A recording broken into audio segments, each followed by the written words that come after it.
کبھی اس کی زبان سے غلط لفظ ہی نہ نکلے، گویا کہ اگر مکمل معصوم ہے تو ہم اس کو نیک سمجھتے ہیں۔ اس لیے پھر جب سالکین کی کہیں بدنگاہی ہو جاتی ہے تو مایوس ہو جاتے ہیں، کہیں زبان سے غلط لفظ نکلتا ہے تو مایوسی کا شکار ہوتے ہیں کہ ہم تو لگتا ہے کہ ٹھیک ہو ہی نہیں سکتے۔ اور بعض لوگ اڑنے کے چکر میں ہوتے ہیں کہ کہیں ہوا میں اڑنا ہوگا تو پھر ہم اللہ کی ولی سمجھیں گے اپنے آپ کو۔ تو میں نے عرض کیا کہ معیار کم کر دے، وجہ یہ ہے کہ 15ویں صدی ہے، 15ویں صدی ہے جب ہم الحمدللہ اللہ کے فضل و کرم سے دین اسلام کے 5 بڑے بڑے ارکان ان کو پورا کر رہے ہیں، بڑے بڑے گناہوں سے بچ رہے ہیں، اللہ کے فضل اور کرم سے شراب نہیں پیتے، قتل مقاتل نہیں کرتے، ڈاکے نہیں ڈالتے، زناکاریاں نہیں کرتے، چوریاں نہیں کرتے، تو بس پھر ہمیں سمجھنا چاہیے کہ اللہ نے ہماری اوپر فضل فرمایا ہوا ہے اور ہمیں نیکی تقوی والی زندگی عطا کی ہوئی ہے۔ میرے بھائیو، میں مانتا ہوں کہ بعض سالکین بالکل بے حس ہو جاتے ہیں۔ بے حس کا یہ معنی ہے کہ گناہ پہ گناہ ہو رہے ہوتے ہیں، پرواہ نہیں کرتے۔ یہ بے حس ہونا یہ بھی بیماری ہے، اور حد درجے زیادہ حساس ہونا یہ بھی بیماری ہے، انسانی جلد ہے۔ اگر بالکل بے حس ہو جائے بیماری، اگر زیادہ حساس ہو جائے یہ پھر بھی بیماری ہے، بلکہ اعتدال کے ساتھ بندے کو زندگی گزارنی چاہیے۔ میرے بھائیو، ہمیں یہ سوچنا چاہیے کہ ہم اللہ تک پہنچنا چاہتے ہیں، ہم اللہ سے واصل ہونا چاہتے ہیں، لیکن ہمارے سامنے رکاوٹیں ہیں۔ پہلے ہم ان رکاوٹوں کو سمجھیں اور پھر ان رکاوٹوں سے بچنے کے طریقے کو سمجھیں، پھر اللہ تک پہنچنا کوئی دشوار نہیں رہے گا۔ ہمارے سامنے 3 چیزیں زبردست رکاوٹ ہیں۔ سب سے پہلے ہمارا گرد و پیش کا ماحول رکاوٹ، دوسرا شیطان رکاوٹ، تیسرا ہمارا نفس رکاوٹ۔ کسی بھی بندے کے اللہ تک پہنچنے میں یہی 3 رکاوٹیں ہیں: گرد و پیش کا ماحول رکاوٹ، شیطان رکاوٹ، نفس رکاوٹ۔ اور اللہ رب العزت نے دنیا میں کوئی ایسا مسئلہ پیدا نہیں کیا جس کا کوئی حل نہ ہو، کوئی ایسی بیماری نہیں ہے جس کے لیے اللہ نے دوا پیدا نہیں کی ہو۔ لِكُلِّ فِرْعَوْنٍ مُوسَىٰ، ہر فرعون کے لیے اللہ رب العزت نے موسیٰ کو وجود عطا فرمایا ہے۔ تو ان 3 رکاوٹوں سے بچنے کا بھی اللہ تعالیٰ نے ہمیں حل بتایا ہے۔ میں پہلے بات کرتا ہوں شیطان کے حوالے سے۔ شیطان ہمارا بڑا دشمن، بدمعاش بھی ہے، بدنام بھی ہے، اور واقعی اس نے دنیا میں فساد برپا کر رکھا ہے۔ فرشتوں کی جماعت میں تھا، لیکن اصل جنات کے خاندان میں سے ہے، کان من الجن۔ اور جب اس محروم القسمت نے حضرت آدم علیہ السلام کے سامنے سجدہ نہیں کیا تو اللہ تعالیٰ نے فرمایا فَاخْرُجْ مِنْهَا فَإِنَّكَ رَجِيمٌ، نکل جا میرے دربار سے، تو مردود ہے۔ شیطان نکل رہا تھا اور نکلتے نکلتے اس نے قسم کھائی فَبِعِزَّتِكَ لَأُغْوِيَنَّهُمْ أَجْمَعِينَ، اللہ تیری عزت کی قسم، میں اولاد آدم کو سب کے سب کو گمراہ کر دوں گا۔ اس نے قسم کھائی اور آج تک اسی قسم کو پورا کرنے کے لیے دن رات ایک کر کے مصروف عمل ہے۔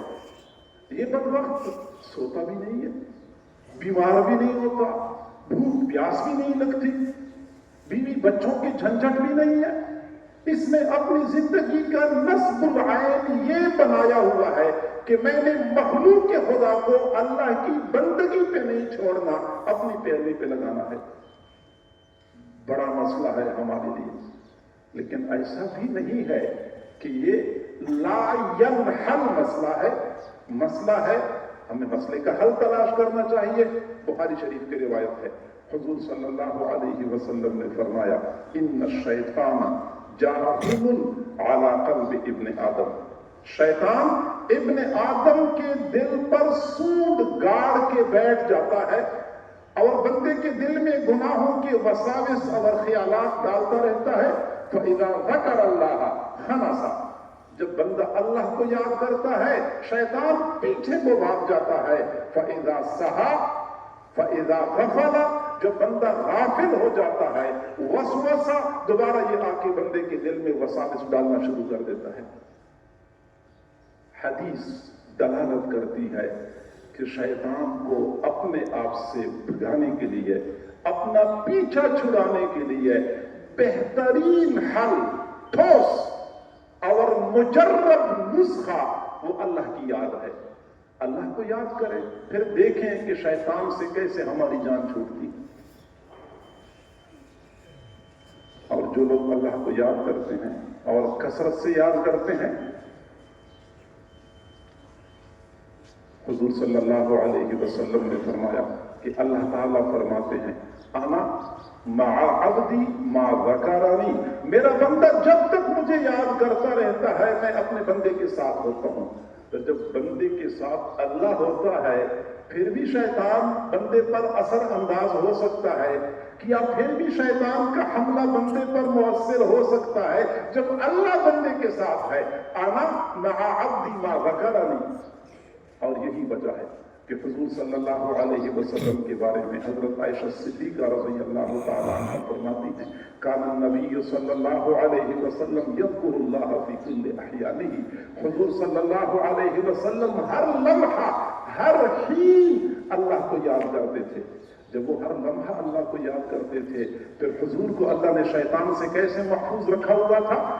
مسلم شریف کی روایت ہے ما منکم من احد الا وقد وکل به قرین من الجن وقرین من الملائکہ.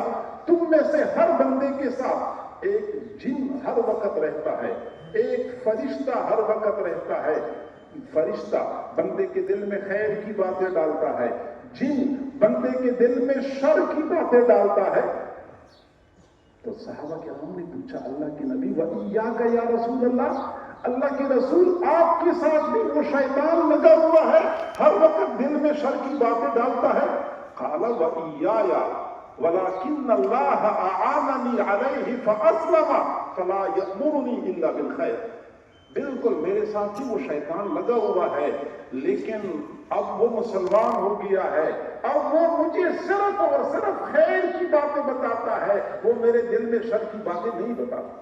چونکہ حضور صلی اللہ علیہ وسلم ہر لمحہ اللہ کو یاد کرتے تھے اور اللہ کو یاد کرنے کی بدولت حالت یہ بن گئی تھی کہ ان کے ساتھ جو شیطان مسلط کیا گیا تھا وہ ڈیوٹی لگائی گئی تھی وہ شیطان بھی مسلمان ہو گیا. فَأَسْلَمَ فَلَا يَأْمُرُنِي إِلَّا بِالْخَيْرِ. وہ مجھے صرف خیر کی باتیں بتاتا. تو ذکر کی کثرت شیطان کے شر سے بچنے کا سب سے مؤثر طریقہ ہے اور یہی وجہ ہے کہ جب بھی شیطان لوگوں پر غلبہ حاصل کرتا ہے وہ لوگوں کو اللہ کی یاد سے غافل کر دیتا ہے. اور جب بھی کوئی بندہ اللہ کی یاد سے غافل ہو جاتا ہے شیطان ان پر مسلط ہو جاتا ہے. وَمَنْ يَعْشُ عَنْ ذِكْرِ الرَّحْمَنِ نُقَيِّضْ لَهُ شَيْطَانًا فَهُوَ لَهُ قَرِينٌ. جو بندہ رحمان کی یاد سے غافل ہو گیا ہم ان پر شیطان کو مسلط کر دیتے ہیں. شیطان مسلط ہو جاتا ہے جب بندہ اللہ کی یاد سے غافل ہو جاتا ہے. اور شیطان کا یہی طریقہ ہے دنیا کا دستور ہے ایک دشمن دوسرے دشمن پہ قابو پا لیتا ہے تو سب سے پہلا کام کہ اس کے ہاتھ سے مہلک ہتھیار چھین لیتا ہے. ہینڈز اپ. ہینڈز اپ کا یہی معنی ہوتا ہے کہ ہاتھ کھڑے کر دو ہتھیار پھینک دو کیونکہ پتہ ہوتا ہے کہ اگر اس کے پاس ہتھیار ہیں تو یہ کسی وقت بھی مجھے نقصان پہنچا سکتا ہے. شیطان کا بھی یہی طریقہ ہے کہ جب بھی بندوں پر اپنا غلبہ حاصل کرتا ہے وہ سب سے پہلے ان کو اللہ کی یاد سے غافل کر دیتا ہے. استحوذ علیہم الشیطان فانساہم ذکر اللہ. شیطان نے ان پر غلبہ حاصل کر لیا اور پھر شیطان نے ان کو اللہ کی یاد سے غافل کر دیا. شیطان غلبہ حاصل کرتا ہے پھر اللہ کی یاد سے غافل کر دیتا ہے. پھر فرمایا اولئک حزب الشیطان. یہی شیطان کی جماعت ہے. گویا کہ یہ بندہ شیطان کی جماعت کا ممبر اور رکن بن جاتا ہے. الا ان حزب الشیطان هم الخاسرون. شیطان کی جماعت خسارے اور گھاٹے میں ہے. جن کے اوپر شیطان نے غلبہ حاصل کیا، شیطان نے ان کو اللہ کی یاد سے غافل کر دیا، اللہ کی یاد سے غافل ہو گیا، پھر وہ شیطان کی جماعت کا ممبر بن گیا۔ الا اولئک حزب الشیطان، یہ شیطان کی جماعت ہے، الا ان حزب الشیطان هم الخاسرون۔ گویا کہ اللہ کی یاد سے غافل ہونا کس قدر خساری کی بات ہے کہ بندہ رحمان کی جماعت سے نکل کر شیطان کی جماعت میں شامل ہو جاتا ہے۔ اور نیک لوگ جب بھی کوئی شیطانی وسوسہ دل میں آتا ہے فوراً اللہ کو یاد کرتے ہیں۔ ان الذین اتقوا اذا مسهم طائف من الشیطان تذکروا فاذا هم مبصرون۔ وہ تقوی والے جب بھی دل میں گناہوں کا خیال آتا ہے شیطان کی طرف سے فوراً اللہ کی یاد کی طرف متوجہ ہو جاتے ہیں۔ فاذا هم مبصرون، ان کی آنکھیں کھل جاتی ہیں کہ یہ تو شیطانی خیال تھا، یہ تو گناہوں کی طرف مجھے لے کے جا رہا تھا۔ تو نیک لوگ جو ہی دل میں کوئی گناہوں کا وسوسہ محسوس کرتے ہیں فوراً اللہ کی طرف متوجہ ہو جاتے ہیں۔ اللہ کی یاد کے ذریعے شیطان کو بھگایا جا سکتا ہے، شیطان کے خطرات اور خدشات سے اپنے آپ کو بچایا جا سکتا ہے۔ اب آپ میں سے اکثر حضرات یہ کہتے ہوں گے کہ ہم تو اللہ کو یاد کرتے رہتے ہیں، ہم تو اللہ کو یاد کرتے رہتے ہیں، لیکن اس کے باوجود شیطان ہمارا پیچھا نہیں چھوڑتا۔ ہم تو اتنی مرتبہ سبحان اللہ پڑھتے ہیں، اتنی مرتبہ لا الہ الا اللہ پڑھتے ہیں، اتنی مرتبہ تسبیح پڑھتے ہیں، تو تیسرا کلمہ پڑھتے ہیں۔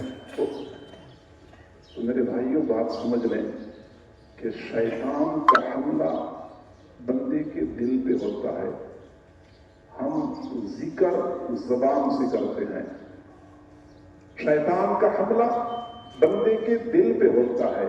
شیطان اثر زبان پہ نہیں ڈالتا، شیطان بندے کے دل پہ اثر ڈالتا ہے، اور ہم زبان سے ذکر کر رہے ہوتے ہیں۔ یقیناً زبان کا ذکر بھی مفید ہے، باعث ثواب ہے، باعث خیر ہے، لیکن شیطان کو بھگانے کے لیے یہ ذکر کافی نہیں ہے جب تک کہ بندہ دل سے اللہ کو یاد نہ کر لے، کیونکہ شیطان دل پر حملہ کرتا ہے، اور دل کی یاد ہی شیطان کو بھگانے کے لیے ضروری ہے۔ حضرت جنید بغدادی رحمہ اللہ نے فرمایا، حضرت شیخ الحدیث مولانا محمد زکریا رحمۃ اللہ علیہ نے فضائل ذکر میں یہ واقعہ نقل کیا ہے۔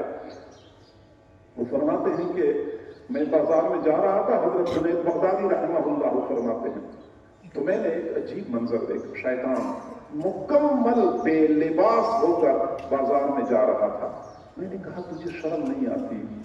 اتنے سارے مرد موجود ہیں تو ان کے سامنے بے لباس پھر رہا ہے۔ شیطان نے کہا یہ مرد ان کو تو میں ایسے لمحے بھر میں ایسے گمراہ کر دوں کہ ان کو پتہ بھی نہ چلے۔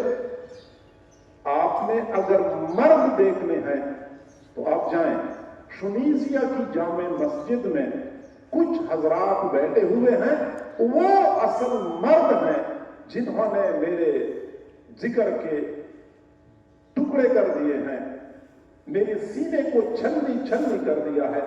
فرماتے ہیں کہ میں نے سوچا کہ شنیزیا کی جامع مسجد میں کیسے لوگ ہیں۔ میں جب وہاں پہ گیا تو میں نے دیکھا کہ اس مسجد میں کچھ حضرات تھے جنہوں نے اپنے سر جھکائے ہوئے تھے اور مراقبے کی حالت میں بیٹھے ہوئے تھے، وہ مراقبہ کر رہے تھے۔ جو ہی میں اندر داخل ہو گیا، ان میں سے کسی نے اپنا سر اٹھا لیا، میری طرف دیکھا اور پھر کہنے لگا کہ اللہ کے بندے، اس خبیث کی باتوں سے دھوکہ نہ کھانا، اس خبیث کی باتوں سے دھوکہ نہ کھانا۔ گویا کہ ان کو یہ بھی پتا چل گیا کہ شیطان سے کیا مکالمہ ہو چکا ہے، اور ایسا نہ ہو کہ ہمارا راز فاش ہو جائے۔ تو اللہ کی یاد، وہ یاد جو دل سے ہو، یہ پھر شیطان کو بھگانے کے لیے زیادہ مؤثر ہے۔ اور یہ دل کی یاد یا تو مراقبہ ہے یا پھر وقوف قلبی ہے۔ مراقبہ جو ہم کہتے ہیں کہ دل اللہ اللہ کرتا ہے، اور کئی مرتبہ لوگ پوچھتے ہیں کہ یہ دل بھی اللہ اللہ کرتا ہے؟ جی ہاں، جیسے زبان اللہ اللہ کرتی ہے ایسے ہی دل بھی اللہ اللہ کرتا ہے۔ ہاں، یہ ایک اور اصول ہے کہ